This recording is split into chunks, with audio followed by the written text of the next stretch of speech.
أعوذ بالله من الشيطان الرجيم بسم الله الرحمن الرحيم ولئن أذقنا الإنسان منا رحمة ثم نزعناها منه إنه ليئوس كفور ولئن أذقناه نعماء بعد ضراء مست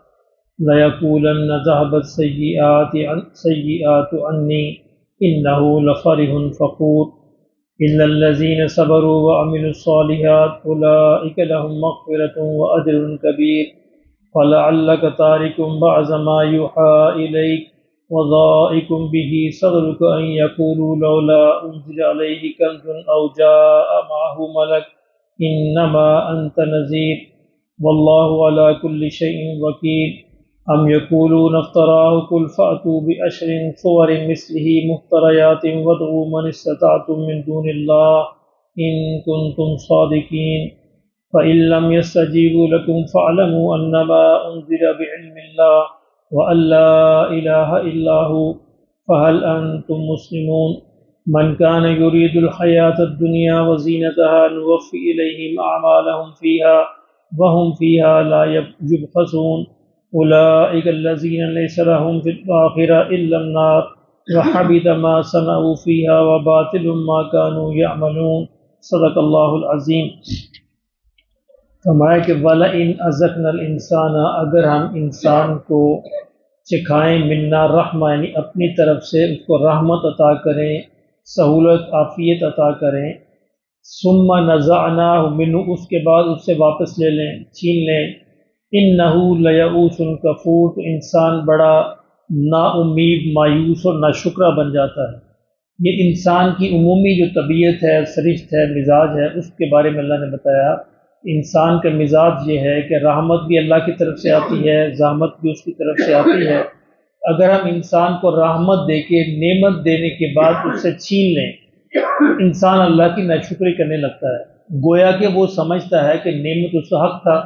لیکن نعمت اس کا حق تو نہیں ہے، اللہ کی رحمت تھی، اللہ کی عطا تھی۔ اگر اس نے واپس لے لی ہے تو اس پر کوئی اعتراض نہیں کیا جا سکتا، کیونکہ وہ اللہ ہی کی تھی، اللہ ہی نے واپس لے لی۔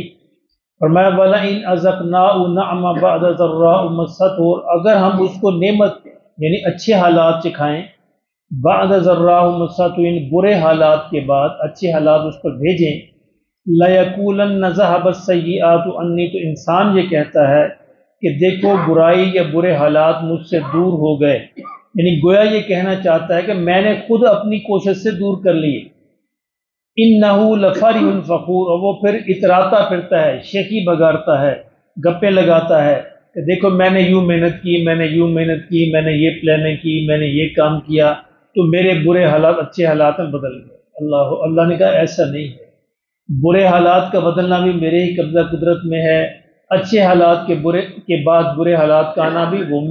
میری قبضہ قدرت میں ہے۔ اچھے حالات کے بعد برے حالات آئیں تو مایوس نہ ہوا کرو، اللہ سے مدد مانگتے رہو، اللہ سے توبہ استغفار کرتے رہو، اللہ پھر اس کو بدل دے گا۔ اور اگر برے کے بعد اچھے حالات آ جائیں تو پھر اتراؤ مت، یہ بھی تمہاری محنت سے نہیں ہوا، یہ اللہ کا فضل تھا، اللہ کا کرم تھا، اللہ جب چاہتے ہیں جس کو وہ عطا فرما دیتے ہیں۔ یہ انسانوں کا عمومی مزاج ہے جس کے بارے میں اللہ نے فرمایا کہ انسانوں کو یہ رویہ اختیار نہیں کرنا چاہیے۔ جو یہ رویہ اختیار کریں گے تو گویا اللہ کے نزدیک ان کی کوئی قدر و قیمت نہیں ہوگی۔ ہاں وہ انسان الا الذین صبروا وعملوا الصالحات، وہ انسان جو ہر حال میں صبر کریں گے، ہر حال میں استقامت اختیار کریں گے، وعملوا الصالحات اور ہر حال میں نیک عمل کرتے رہیں گے۔ میں نے پہلے ہی بہت عرض کیا کہ اللہ سے محبت کی، تعلق کی، قرب کی علامت نیک اعمال کا کرنا ہے، جو بھی حالات ہوں، اچھے ہوں برے ہوں، نیک اعمال اگر انسان کو استقامت مل گئی ہے، وہ مسلسل کرتا چلا جا رہا ہے، اس کا مطلب ہے کہ اللہ کو اس سے پیار ہے، وہ اللہ کا پسندیدہ بندہ ہے۔ اچھے برے حالات سب پہ آتے ہیں، انبیاء پہ بھی آتے رہے، انبیاء سب سے کائنات میں سب سے محبوب ترین شخصیات انسانوں اللہ کی وہ انبیاء ہوتے ہیں، لیکن ان پر بھی بڑے بڑے حالات آئے۔ اولئک لہم مغفرۃ واجر کبیر، تو میں یہ وہ لوگ ہیں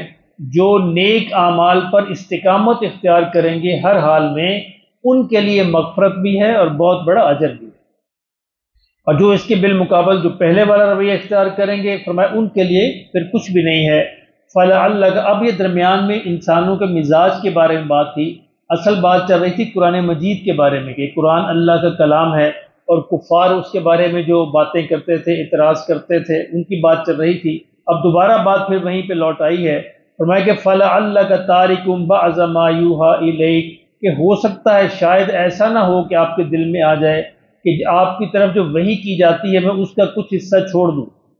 تو اس کا بیک گراؤنڈ کیا تھا؟ وہ بیک گراؤنڈ یہ تھا، کفار نبی صلی اللہ علیہ وسلم کو بار بار یہ کہہ رہے تھے کہ آپ کے قرآن میں، آپ کے کلام میں ہمارے بتوں کو برا کہا گیا ہے، یہ اگر آپ نکال دیں، یہ اگر آپ نہ کہیں تو پھر ہم آپ کی بات سنیں گے۔ تو ایسا تو نہیں تھا کہ نبی صلی اللہ علیہ وسلم نے اس کے بارے میں سوچا تھا، تو اللہ نے مستقبل کے بارے میں کہی کہ ایسا آپ کے گمان بھی نہیں آنا چاہیے، یعنی ممکن نہیں، حضور نے سوچا بھی نہیں، ممکن بھی نہیں تھا، لیکن اللہ نے پیشگی طور پر آپ کو اطلاع دے دی کہ ایسا نہ ہو کہ شاید کبھی ایسا گمان آ جائے کہ میں چلو ان آیات کو چھوڑ کے باقی آیات ان کو سنا دیتا ہوں۔ فرمایا نہیں، ایسا نہیں ہوگا، سارے کا سارا کلام میرا ہی ہے، پوری کی بات پہنچانی ہوگی۔ فرمایا ایسا آپ کے ذہن میں وہم و گمان بھی نہیں آنا چاہیے۔ وَذَائِكُمْ بِهِ صَدْرُكْ، اور آپ کے دل کو تنگ نہیں ہونا چاہیے۔ ان یقولوا لولا انزل علیہ کنز او جاء معه ملک، دوسرا ان کا اعتراض یہ تھا کفار کا کہ اگر یہ اللہ کے نبی ہیں تو ان کے ساتھ کوئی فرشتہ کیوں نہیں اترتا؟ فرشتہ مکے میں آئے، وہ ان کے ساتھ چلے، اور اللہ نے کہا دیکھو اگر فرشتہ آئے گا تو وہ بھی انسان بن کے آئے گا،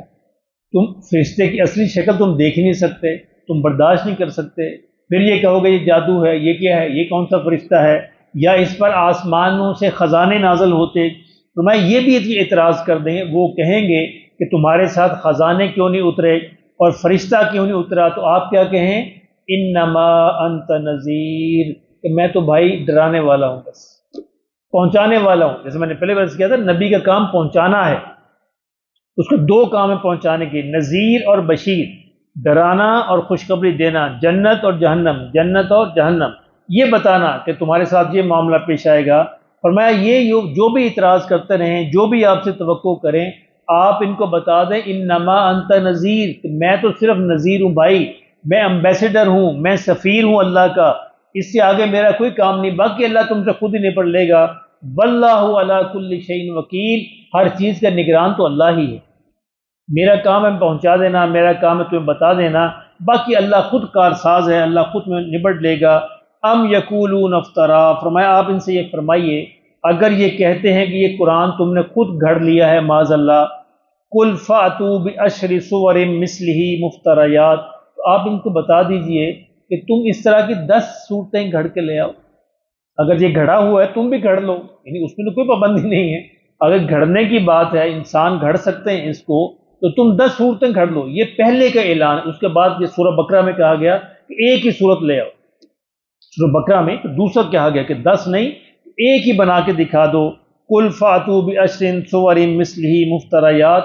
10 صورتیں لے آؤ، وادعوا من استطعتم من دون اللہ، اور اللہ کے علاوہ تم جس سے مدد حاصل کر سکتے ہو اس کو بھی بلا لو، ان کنتم صادقین، اگر تم سچے ہو۔ فَإِن لَّمْ يَسْتَجِيبُوا، لیکن اگر تم اس چیلنج کا جواب نہ دے سکو، فَاعْلَمُوا أَنَّمَا أُنزِلَ بِعِلْمِ اللَّهِ، تو پھر تو یقین کر لو کہ یہ اللہ کے علم سے نازل ہوا ہے، نبی خود نہیں اس کو بناتے۔ یعنی دیکھیں بار بار یہ کہا گیا، ایک ہستی جو 40 برس تک مکہ کے اندر موجود رہی اور 40 برس تک اس کی زبان اقدس سے کوئی ایسا کلمہ نہیں نکلا، کوئی ایک آیت، کوئی ایک شعر بھی آپ نے نہیں کہا، اور 40 سال کے بعد یکدم وہ کوہ صفا پہ کھڑے ہو کے اعلان کرتے ہیں کہ لوگوں مجھ پر ایک کلام اترا، تو یہ کس طرح ہو سکتا ہے؟ اگر وہ خود ان کے بنانے کے اندر ان کے اندر یہ طاقت ہوتی تو پہلے بھی کبھی نہ کبھی کوئی نہ کوئی جملہ ان کی زبان سے نکلا ہوتا، ایسا نہیں ہے۔ فرمایا یہ اللہ کے علم سے نازل ہوا ہے براہ راست، وَأَلَّا إِلَٰهَ إِلَّا هُوَ، اور اللہ وہ ہے جس کے علاوہ کوئی عبادت کے لائق نہیں۔ فَهَلْ أَنْتُمْ مُسْلِمُونَ، اب بھی تم مسلمان نہیں بنتے،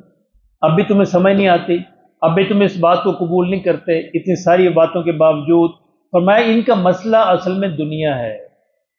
ان کا مسئلہ اصل میں اپنی چدراہٹ ہے، اپنی سرداری ہے۔ ابو جہل نے کہا ایک موقع پہ ابو طالب سے کہ دیکھو سرداری میں ہم تم برابر ہیں، تم بھی سردار ہو ہم بھی سردار ہیں، اب تم نے یہ کہنا شروع کر دیا کہ ہمارے اندر نبوت بھی آ گئی ہے، تو اس کا مطلب ہے تم آگے بڑھ جاؤ گے ہم سے، یہ کیسے ہو سکتا ہے؟ چدراہٹ تو برقرار رہے گی۔ اگر ہم نبی مان لیں محمد کو صلی اللہ علیہ وسلم تو پھر ان کی بات ماننی پڑے گی، اپنی چدراہٹ چھوڑنی پڑے گی، اپنی لیڈری چھوڑنی پڑے گی، تو اس کے لیے میں تیار نہیں۔ مجھے پتہ ہے کہ محمد نے کبھی جھوٹ نہیں بولا صلی اللہ علیہ وسلم، آپ نے کبھی جھوٹ نہیں بولا، مجھے پتہ ہے، میں مانتا ہوں اس بات کو، لیکن ان کی بات کو ماننے کا مطلب یہ ہے کہ اپنی چدراہٹ چھوڑ دو، یہ نہیں ہو سکتا، لیڈری نہیں چھوڑی جا سکتی۔ تو یہ سارے کا سارا مسئلہ چدراہٹ اور لیڈری کے تھا، دنیا کا تھا۔ اسی اللہ نے فرمایا کہ من کانا یرید الحیات الدنیا وزینتہا، ان کو بتا دو کہ جو دنیا کی زندگی اور اس کی زینتیں چاہتا ہے، اس کی آسائشیں آرام چاہتا ہے، نوفی الیہم اعمالہم فیہا، ہم اس کو دنیا میں پورا پورا دے دیں گے، وہم فیہا لا یبخسون، اور کوئی کمی بھی نہیں کریں گے، یعنی دنیا کے اندر جو بھی اچھے عمل انہوں نے کیے ہوں گے ان کا بدلہ ہم اس کو دنیا ہی کے اندر دے دیں گے، اور اس میں کوئی کمی کوئی نقصان نہیں ان کا کریں گے۔ لیکن کیا ہوگا؟ اولئک الذین لیس لہم فی الآخرۃ الا النار، لیکن آخرت میں ان کا کوئی حصہ نہیں ہوگا سوائے آگ کے، آخرت میں پھر آگ ہی ہوگی۔ اس لیے اللہ نے مسلمانوں کو یہ تعلیم دی کہ مانگنا ہے تو دونوں مانگا کرو، اول تو اللہ سے آخرت مانگو اور خوب مانگو، لیکن دنیا بھی مانگنی ہے تو آخرت کے ساتھ مانگو، ربنا آتنا فی الدنیا حسنہ وفی الآخرۃ، آخرت کو نظر انداز نہ کرو، آخرت ملی تو انشاءاللہ دنیا بھی مل جائے گی، صرف دنیا کو چاہو گے، دنیا کے پیچھے بھاگو گے، فرمایا دنیا ہم دے دیں گے، روکیں گے نہیں، لیکن کیا ہوگا؟ آخرت میں کچھ بھی حصہ نہیں ہوگا سوائے آگ کے، وَحَبِطَ مَا صَنَعُوا فِيهَا، اور دنیا میں جو کچھ بھی انہوں نے کیا ہوگا فرمایا وہ سارے کا سارا ضائع چلے جائے گا، وَبَاطِلٌ مَا كَانُوا يَعْمَلُونَ، اور جو کچھ یہ عمل کرتے رہے وہ سب باطل ٹھہریں گے۔ لوگ پوچھتے ہیں نا گنگا رام نے گنگا رام بنایا، اس کو ثواب ملے گا آخرت میں؟ ملے گا؟ اللہ نے اس کا جواب دے دیا کہ ہم نے اس کو دنیا میں دے دیا، آخرت میں ثواب کے لیے ایمان لانا شرط ہے، اللہ پر، اللہ کے رسول پر ایمان لانا شرط ہے، یہ بنیادی شرط ہے، اس کے بعد بھی ساری چیزیں ملیں گی، آخرت پر ایمان لانا شرط ہے۔ جو دنیا میں اچھے کام کریں گے ہم دنیا میں بدلہ اس کو دے دیں گے،